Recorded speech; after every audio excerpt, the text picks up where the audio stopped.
आपने देखा होगा कल बरेली के अंदर तो मौलाना भूल गया कि शासन किसका है। वो ये मानता था धमकी देंगे और हम जबरदस्ती जाम कर देंगे। हमने कहा जाम नहीं होगा, कर्फ्यू भी नहीं लगेगा, लेकिन कर्फ्यू का सबक तुम्हें ऐसा सिखा देंगे कि तुम्हारी आने वाली पीढ़ी दंगा करना भूल जाएगी। क्या तरीका है? आप सिस्टम को ब्लॉक करना चाहते हैं।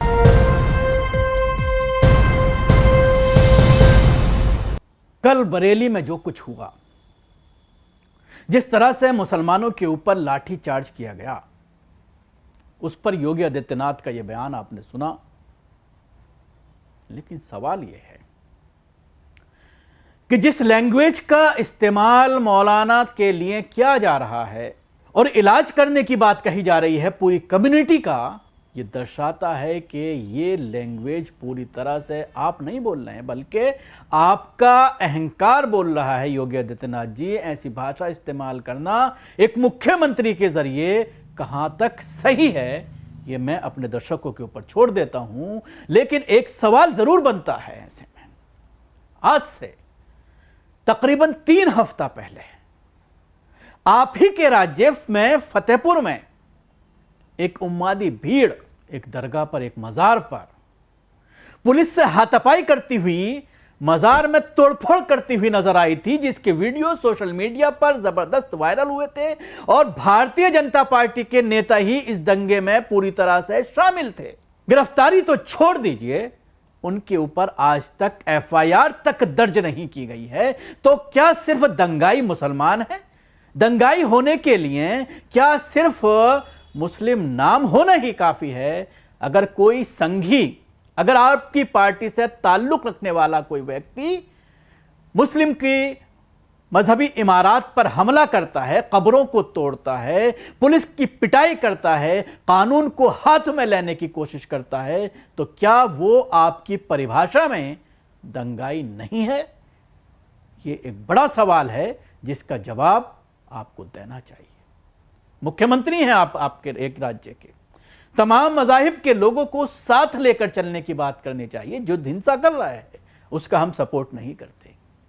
अगर किसी ने पत्थरबाजी की है, अगर किसी ने कानून को हाथ में लेने की कोशिश की है, तो उस पर कानूनी कार्रवाई होनी चाहिए, लेकिन बदले की भावना से एक तरफा कार्रवाई यह दर्शाता है कि किस तरह से आप इस स्टेट को कहां लेकर के जा रहे हैं, किस तरह से मुसलमानों को डरा धमका करके उनका जो एक राइट है, कानूनी हक जो हमारे संविधान ने दिया है, अपनी बात रखने के लिए पीसफुल तरीके से सड़कों पर आना, अपनी आवाज उठाना, किसी से भी मोहब्बत का इजहार करना, ये किसी भी कीमत पर गैर कानूनी नहीं हो सकता। वो अलग बात है कि आपके प्रशासन का ये कहना है कि पूरे ज़िले में हमने धाराएं लगा रखी हैं कि 4 से ज़्यादा लोग सड़कों पर नहीं उतरेंगे, कोई प्रोटेस्ट नहीं होगा, परमिशन लिए बिना आप सड़कों पर नहीं उतरेंगे, प्रोटेस्ट नहीं करेंगे। ये बात अपनी जगह सही है, इसका पालन होना चाहिए, बिना इजाज़त के प्रोटेस्ट नहीं होना चाहिए। लेकिन जिस तरह से कल से ही मेन स्ट्रीम मीडिया के ज़रिए इस पूरे मामले पर रात में ही लोग, जैसी ये घटना घटी है 2 बजे के करीब बरेली में, तो मैं अच्छी तरह से जानता हूँ, मेरे जो साथी हैं जो दूसरे चैनल्सों में काम कर रहे हैं, वो तुरंत अपनी दफ्तर की गाड़ियों में बैठ करके अपनी टीम लेकर के बरेली रवाना हो गई, जैसा कि आपने संभल में देखा था। 2 महीने तक किस तरह से मीडिया वहां पर नंगा नाच करती रही और रोजाना पुलिस के ऊपर यह दबाव बनाती रही कि आज के लिए कोई नई खबर दीजिए, कोई ऐसी चटकारेदार खबर दीजिए जिसके हमारी चैनल की टीआरपी बढ़ जाए। संभल की तरह पूरी तरह से यहां पर भी प्लानिंग की गई है पुलिस के जरिए और पूरा खेल संभल वाला यहां पर खेला जा रहा है। जैसा कि संभल में कहा गया था कि गोलीबारी की गई, पत्थरबाजी की गई, मुसलमानों की ही जानें गईं और मुसलमानों को ही उसमें मर्डर के केसेस में गिरफ्तार कर लिया गया। ऐसे ही यहां पर आला अधिकारियों के जरिए बयानात दिए जा रहे हैं कि मुसलमानों की तरफ से पत्थरबाजी हुई। पत्थरबाजी के वीडियो ज़रूर सामने आ रहे हैं, पत्थरबाजी हुई होगी, इससे इनकार नहीं किया जा सकता।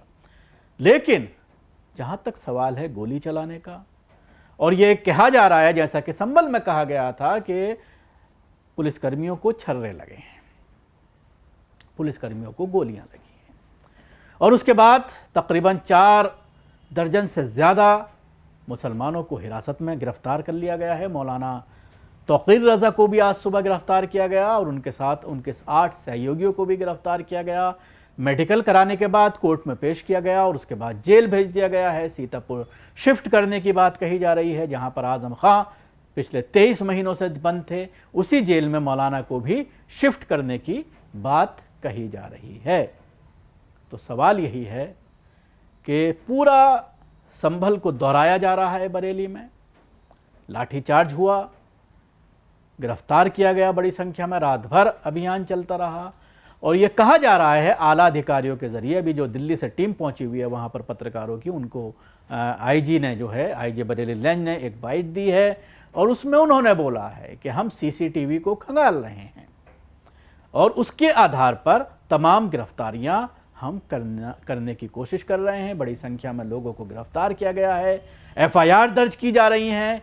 3-4 जगह के बारे में बताया जा रहा है, सिर्फ एक जगह इस्लामिया कॉलेज ही नहीं बल्कि कई और जगहों पर घटनाएं बताई जा रही हैं जहां के सीसीटीवी फुटेज निकाले जा रहे हैं और जो भी पत्थरबाजी कर रहे थे उनके खिलाफ या जो प्रोटेस्ट कर रहे थे उनके खिलाफ गिरफ्तारी की बात कही जा रही है। तो जाहिर सी बात है एक्शन में है पूरी तरह से बरेली पुलिस। और उसके बाद जिस तरह से योगी आदित्यनाथ का बयान सामने आया है, मेन स्ट्रीम मीडिया पे इस बयान को खूब चलाया जा रहा है और सोशल मीडिया पर जो भारतीय जनता पार्टी के सपोर्टर्स हैं, अंधभक्त हैं, वो बड़े खुश हो रहे हैं कि मुसलमानों का सही इलाज कर रहे हैं, योगी आदित्यनाथ मुसलमानों को सही से हैंडल कर रहे हैं, जिसकी वजह से मुसलमान अब बाहर निकलने की ज़रूरत नहीं करेगा, मुसलमान बाहर आने की कोशिश नहीं करेगा। इस तरह की बातें सोशल मीडिया पर की जा रही हैं।